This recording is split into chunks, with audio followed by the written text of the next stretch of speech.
Boa tarde, nossa fraterna a todos. Sou Rogério de Ogum, dirigente da Casa de Caridade Luz Divina. Vou vir falar hoje sobre 7 linhas de Umbanda. Esse tema é muito falado, muito discutido.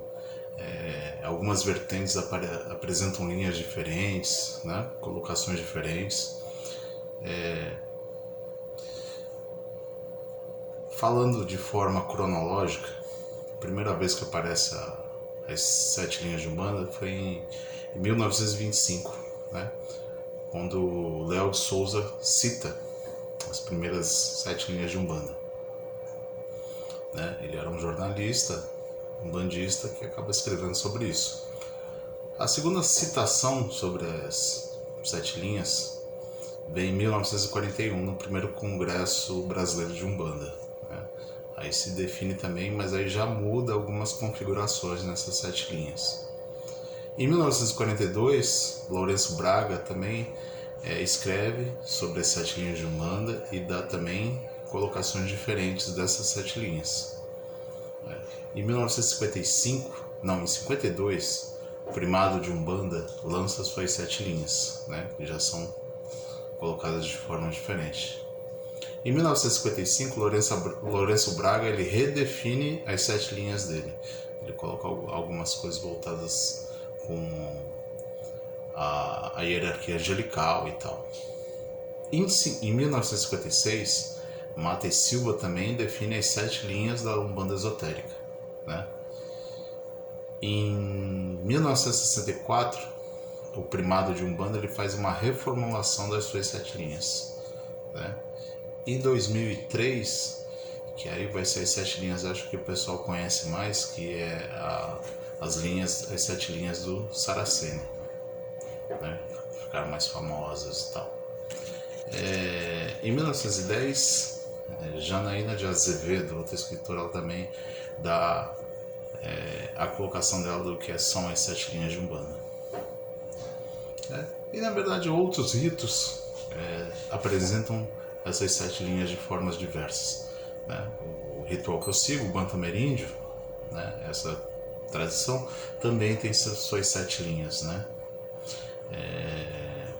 Um amigo meu, sacerdote aqui de Santos, Manuel Lopes, do núcleo Mata Verde, também tem as 7 linhas dele, dos 7 raios sagrados, em outra colocação, em outra visão.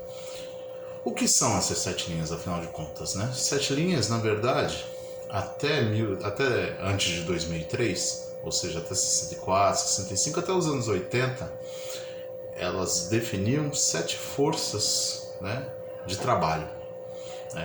Elas, apesar de levar nomes de orixás, elas não eram ligadas extremamente ao orixá, e sim a força que aquele orixá regia. Ou seja, as linhas de Ogum, por exemplo, são linhas de guerra, linha de demanda. A linha de Oxóssi, ou Euxóssi, como era falado antigamente, é uma linha ligada ao conhecimento. E uma linha que sempre, até 2003, era muito comum se ver, era a linha africana. Depois ela foi largada de lado, que é a linha de Pretos Velhos. Ela sempre esteve e em 2003 ela sai. Então, ou seja, as 7 linhas são ligadas aos aspectos regidos por aquela força, mudadas para lá, mudadas para cá, mas sempre querem dizer a mesma coisa. Ou seja, as linhas ligadas ao Xalá, as linhas de santo, são ligadas à religiosidade, são ligadas à elevação, são ligadas a essas questões. As linhas ligadas às iabás, as linhas de água, são ligadas a sentimentos, são ligadas a essas questões mais ligadas à água mesmo, ao emocional, a esse tipo de trabalho.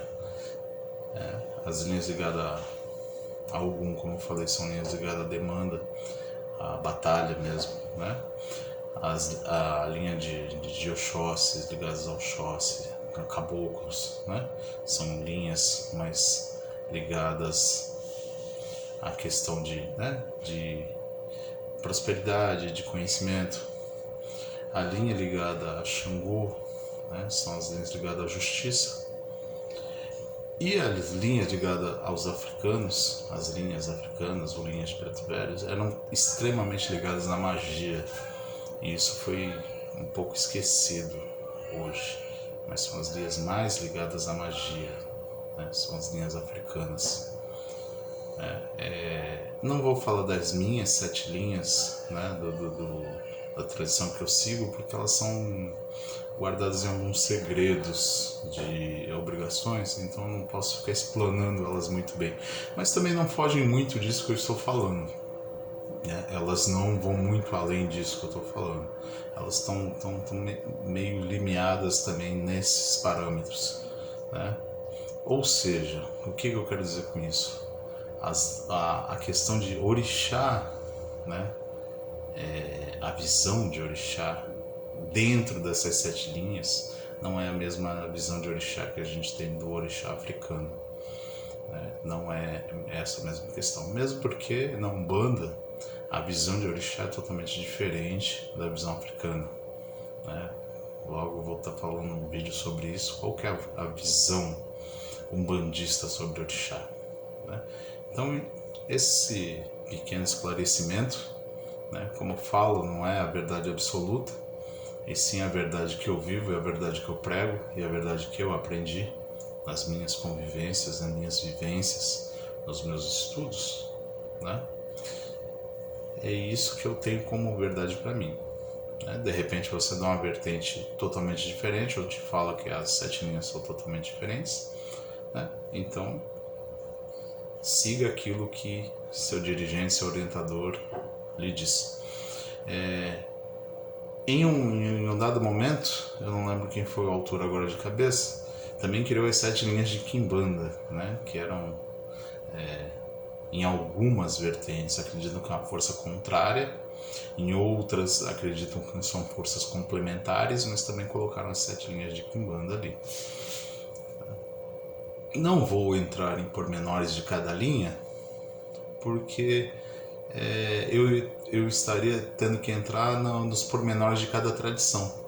Isso às vezes é deveras complicado, porque aí eu tenho que falar do entendimento, da visão daquela tradição, então isso às vezes não vem muito ao caso, né? O que vem ao caso é entender que as 7 linhas existem, né? Estão lá desde os princípios da Umbanda, né?